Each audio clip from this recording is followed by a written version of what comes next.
Hey guys, welcome to another edition of Nerdy in Many Ways for this week's college football review and recap. And this, of course, was week 8 of the college football season of 2019.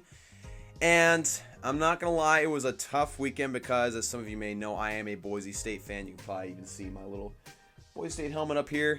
So this weekend was rough, and I'm just going to go ahead and start off with that game because Boise State came into the game against BYU in Provo, ranked number 14 in the nation. And basically, they had to lead at half 10-7, and then totally just butchered the third quarter. Like, I'm pretty sure Boise State just planned on coming out in the second half flatter than Kyrie Irving thinks the earth is, and just totally let things slip. BYU scored 21 unanswered points in the third quarter, took a 21-10 lead, and then the fourth quarter came around, and it was hard for me as a fan because with 10 minutes left and Boise State driving, I still knew for certain that there was going to be no comeback. I mean, yes, Boise State pulled back within 3 and made things interesting, but if you were to watch the offensive drives that Boise State had, there was no urgency, like at all. You're down by 18 with 10 minutes to go, and you have a 6-minute drive to get you a touchdown. That's a lot of time you're wasting that you could potentially have another drive, put some things together, and hopefully tie some things up or take the game. But instead, the Broncos had a very lackadaisical offensive scheme going on in the fourth quarter, and they ended up falling for it.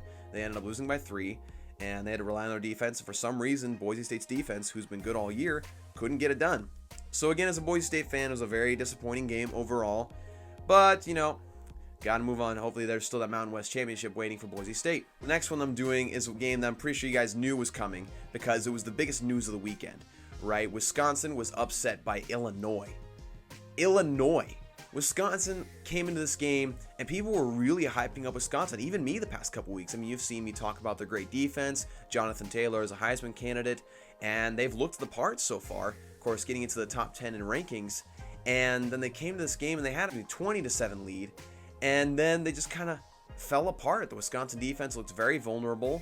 They had too many turnovers. Jonathan Taylor even put the ball on the ground once. And honestly, Illinois just flat out made plays, and Wisconsin didn't.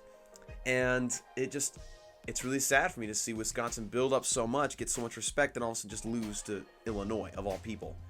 Which, for granted, they had some freaking sick uniforms this weekend. The Gray Ghost uniforms were absolutely beautiful.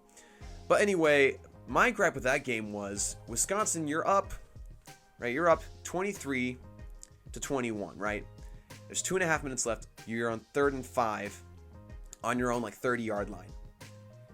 And now, if I'm me and I remember how good the defense Wisconsin's been playing this year, I'm thinking, okay, run it up the middle, try to see if you can get with Jonathan Taylor, your Heisman candidate, and then punt the ball away, pin Illinois deep, and make them march the whole length of the field with 2.5 minutes left. But instead, Wisconsin threw the ball, and surprise, surprise, it was picked off. And that's basically what allowed Illinois to have a chance at that last-second field goal in the first place, was that turnover being so deep in Wisconsin territory. And it really it lost them the game. It really did. Again, when you have a Heisman candidate running back like that, you can probably get 6 yards against Illinois. You can get that yardage, or you can at least pin Illinois deep in their own territory and make it difficult for them. But they decided to be risky and try some things out, and then they got intercepted, and it didn't work out. And the next one wasn't necessarily on the radar at the beginning of the week, but the more I think about it, the more impactful it was, and the more impactful it is for the team that won it, and that was, of course, Baylor and Oklahoma State.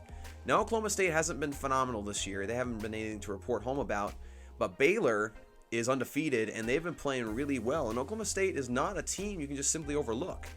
But they took care of business in that game. And people are starting to wonder if Baylor's kind of for real. Maybe they're not. I mean, they're kind of on the cusp of that right now. It's kind of hard to say. But it'll be really easy to tell within the next coming weeks because they're really going to go through the ringer. In fact, they're going to go through the definition of the ringer, right? Baylor's going to be playing West Virginia, who's always a tough team, regardless of how badly or how well they're doing in the season. You have TCU, who's always also very, very clever and very crafty. And you have Oklahoma.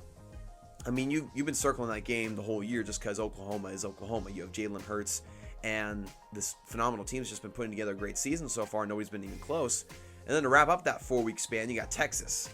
So Baylor can prove themselves in the next couple weeks, but then we can also just see something we would expect to see, like a team like Baylor start off undefeated, and then once they get into the tough part of their schedule, they kind of just simmer down and calm down. which wouldn't be surprising to me either way, but I actually really hope that Baylor pulls off these next 4 weeks. I feel like that could be really, really awesome. I'd be really excited to see a team like that be undefeated and somebody beat Oklahoma. I mean, I don't hate Oklahoma, but I think it'd be a really cool upset to see. And next part isn't even a game. It's just a part of news that I feel like is very important. And of course, a lot of you have already heard about it. Tua Tagovailoa having an ankle injury, which will sideline him for about a week and a half. But fortunately for Bama, he's only going to miss the Arkansas game. So, like, it's not going to be a big deal. I mean, you can put in your 4th string quarterback against Arkansas and you can probably still win by 25. No offense to Arkansas fans out there, but that's kind of how it is. When you're Alabama, you have that kind of depth, and there's just too many weapons around any kind of quarterback to really have a terrible day. So that's my college football week 8 review and just kind of recap of everything that happened. And it's getting exciting. It's really getting into the fun part of the season. You're going to start to see more intense conference matchups.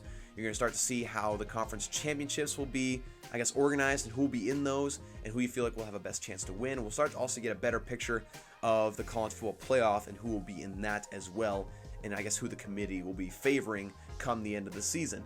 And so thank you guys so much for tuning in. Make sure to like and subscribe, as well as follow me on my social media pages. And an exciting segment I'm adding to this channel will be coming this Saturday. It's going to be called Nerds of the Round Table. And basically, it's going to be me and a couple friends sitting down talking about things nerdy, all things like comic books, movies, video games, all the sorts of things. It's going to be a really fun time, and hope you guys tune in. Make sure, again, like and subscribe. The goal is 100 subscribers, and I'll see you guys next time.